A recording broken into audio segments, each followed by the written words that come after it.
Welcome to Rants TV. Hi guys, nandito po tayo ngayon sa EDSA Buendia in Makati City. Please samahan niyo po ako mag-update dito sa Phase 1 EDSA Rehabilitation and Repairs. Dito po tayo ngayon sa southbound. Babaybayin po natin ito hanggang Ayala, Makati. Ito po yung update natin today, June 8, 2026. Ayan lang po ang Buendia MRT Station. So far hindi pa po siya nare-rehabilitate.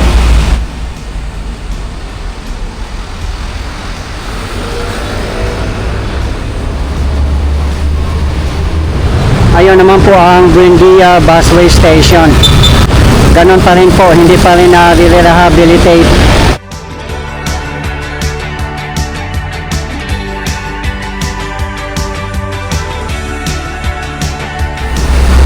Ito po yung i-update natin, yung ginagawang sidewalk dito. Ang lapad na po ng sidewalk dito, nasa 5 meters din po ang lapad dito. May nakalatag na rin po dito ng mga pavers. Natural color lang po na pavers ang gamit nila. Dalawang linya na po ang nakalatag.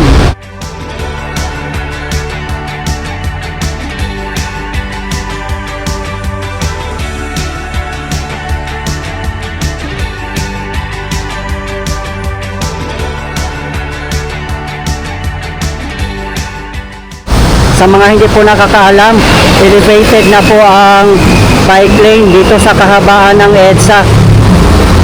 Kaya malawak na po ang mga sidewalk.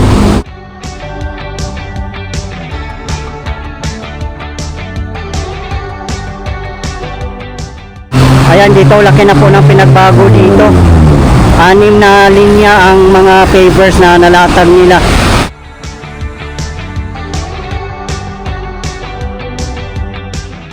Ito po yung manhole ng drainage system. Yung likod po ng pader na to ay napakalaking creek. Kaya wala pong issue ang drainage system dito. Maganda po, safe na safe po sa tagulan o kung may mga bagyo na darating. Wala pong magiging issue sa baha dito.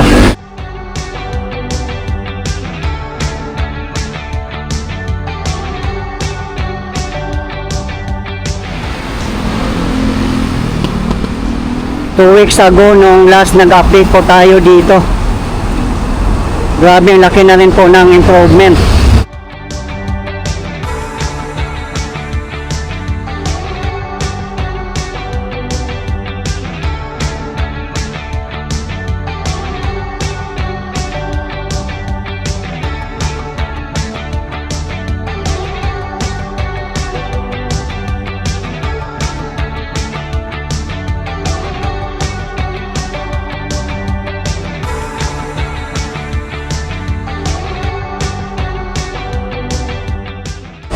Yung nilalakaran natin, ito po yung magiging provision para sa bike lane.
Inuuna po nilang paggawa sa mga sidewalk na hindi mataong area, katulad dito sa kahabaan ng Buendia papuntang Ayala Avenue.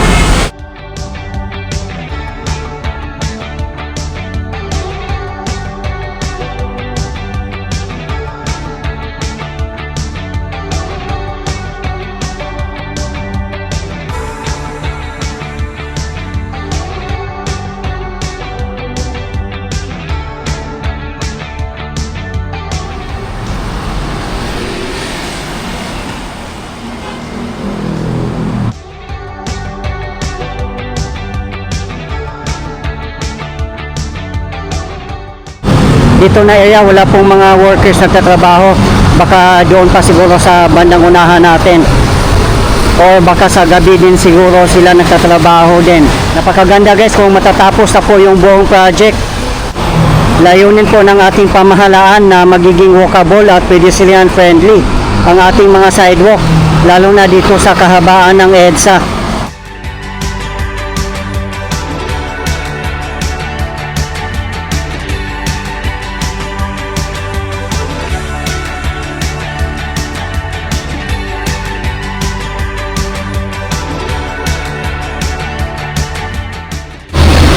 Ang contractor naman po ng EDSA Rehabilitation and Repairs ay Redicon Trading and Construction Corporation. Ang phase 1 po ay nagsimula sa Rojas Boulevard in Pasay City up to Orense, Guadalupe, Makati City. Yung mga kalsada naman po dito ay matagal na pong tapos. At ang ginagawa na lang po nila dito ay mga sidewalk na lang po, northbound and southbound. Expected naman po itong matatapos ang kabuuang phase 1 by July 2026.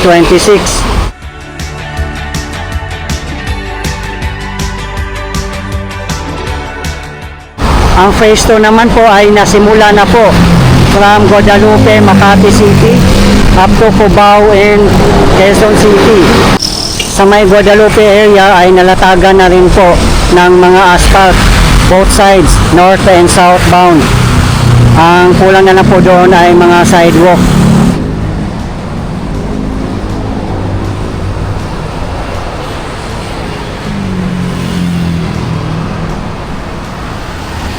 Diba guys, nakikita nyo po na napaka-smooth na po ng biyahe ng mga motorist. No more lubak-lubak at napaka-durable and high quality po yung ginagamit nila na asphalt. Yan po ay stone mastic asphalt. Same daw po yan sa ginagamit ng mga airport.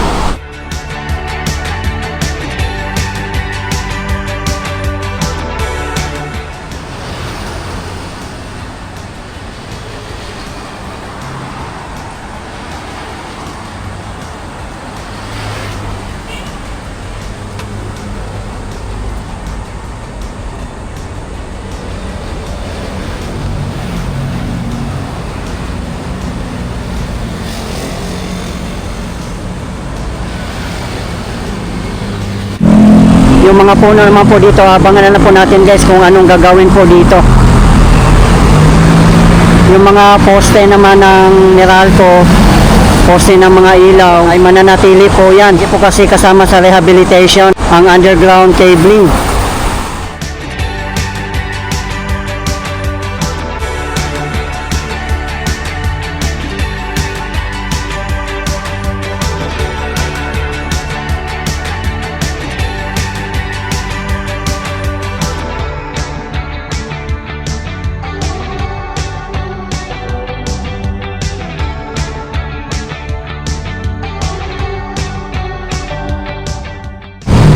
Ayan, dagang gawa pa lang po ang pavers dito. Basa pa.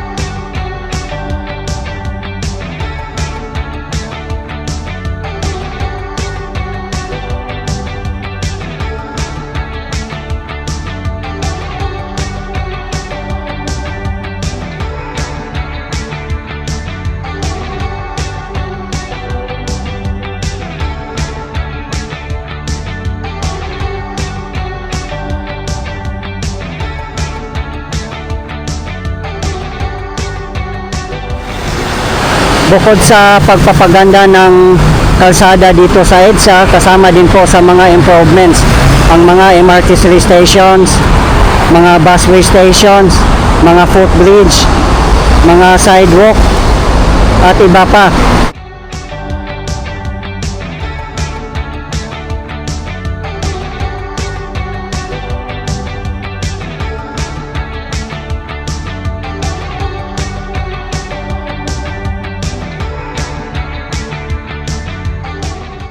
Kudos po sa National Government, DPWH, MMDA, mga LGU, at sa lahat ng bumubuo ng EDSA Rehabilitation and Repairs.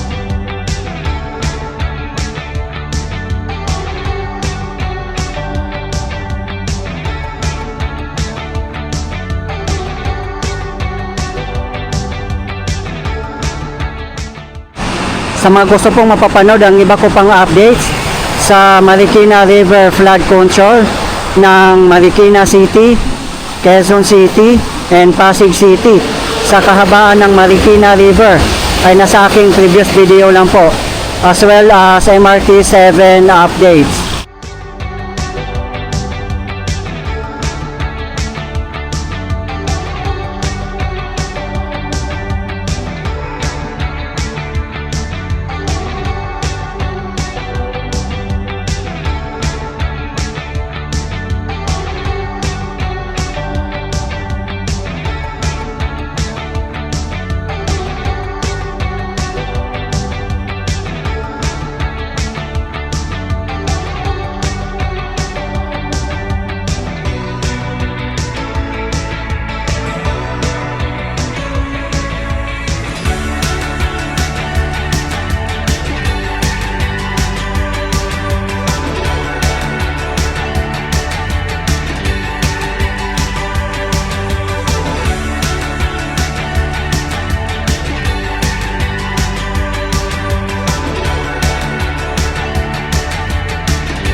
Dito naman na area ay meron na rin pong markings, hanggang doon po ang magiging sidewalk. Hindi pa po nasisimulan dito hanggang corner Ayala.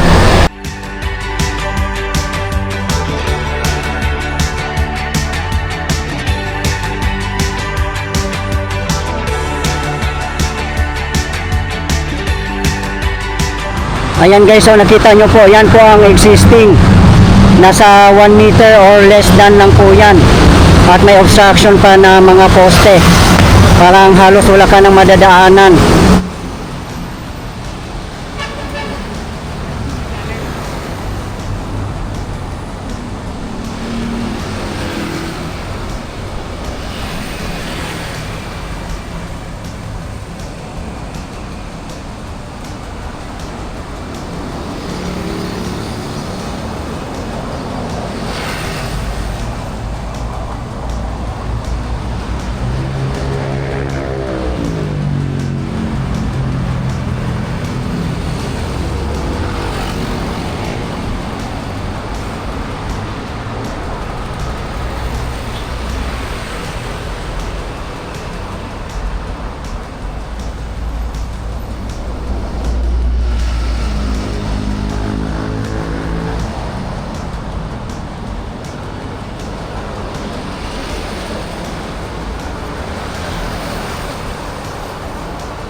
Baka sa susunod nating update ay magagawa na rin po dito.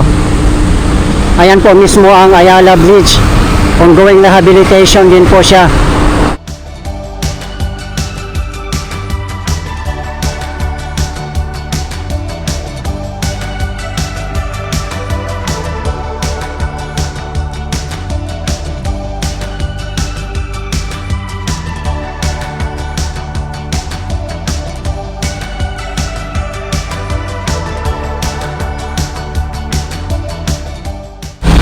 Please abangan nyo pa po guys ang iba pa nating updates dito sa EDSA Rehabilitation and Repairs.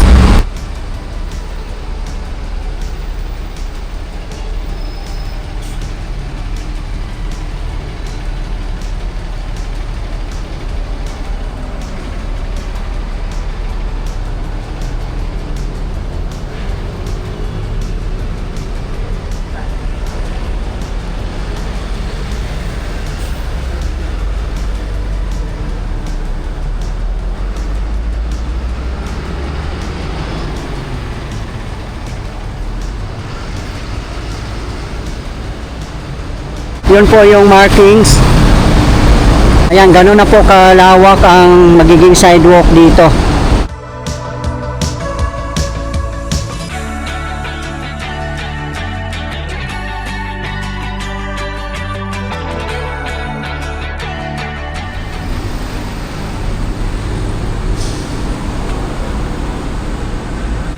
Ayan na po ang intersection ng EDSA Ayala.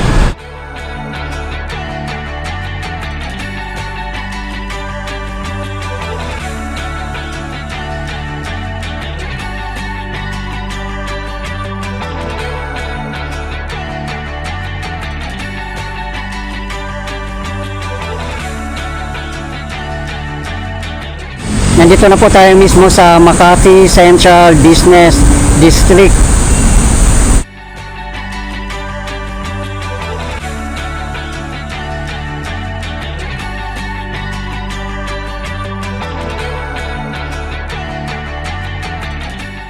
Yan po sa tapat natin ang Ayala Malls.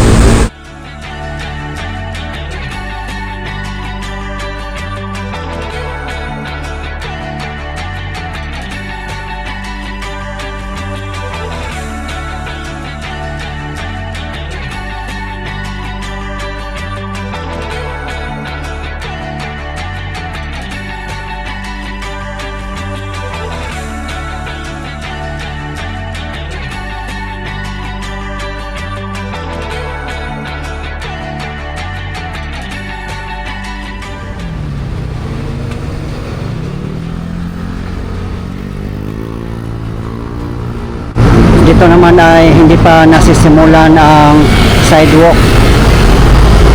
Ayan po ang provision ng sidewalk nila, hanggang dyan po yan. Meron na pong markings. Ayan lang po ang Ayala MRT Station. Hindi pa rin po yan na re-rehabilitate. At ito naman po ang One Ayala.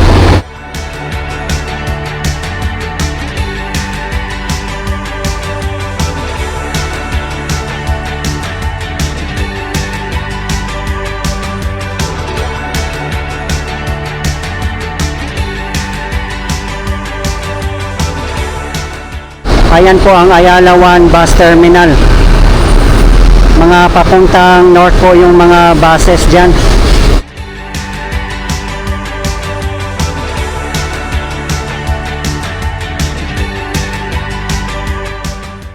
Ayan po sa tapat natin ang Ayala Busway Station.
Okay guys, ito po yung latest update natin ngayon dito sa Phase 1 EDSA Rehabilitation and Repairs from Buendia to Ayala Makati segment as of today, June 8, 2026.